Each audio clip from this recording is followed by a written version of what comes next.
ભરૂચમાં local crime બ્રાન્ચે school બેગમાં વિદેશી દારૂની હેરાફેરી કરતા એક બુટલેગરને ઝડપી પાડ્યો છે.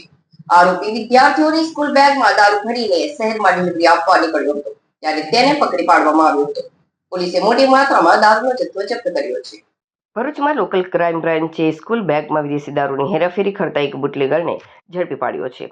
આરોપી વિદ્યાર્થીઓની સ્કૂલ બેગમાં દારૂ ભરીને શહેરમાં ડિલિવરી આપવા નીકળ્યો હતો, ત્યારે તેને પકડી પાડવામાં આવ્યો હતો. પોલીસે મોટી માત્રામાં દારૂનો જથ્થો જપ્ત કર્યો છે.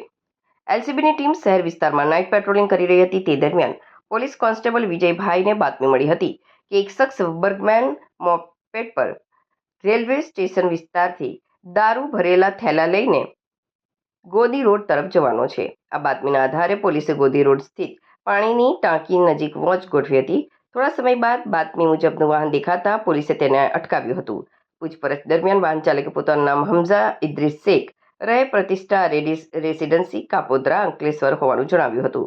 પોલીસે મોપેડ પર રાખેલી સ્કૂલ બેગોની તપાસ કરતા તેમાં ભારતીય બનાવટના વિદેશી દારૂની 180 mlની કુલ 264 સીલબંધ બોટલો મળી આવી હતી. દારૂની હેરાફેરી માટે વિદ્યાર્થીઓ દ્વારા ઉપયોગમાં લેવાતી સ્કૂલ બેગનો ઉપયોગ થતો હોવાનો ખુલાસો થયો છે.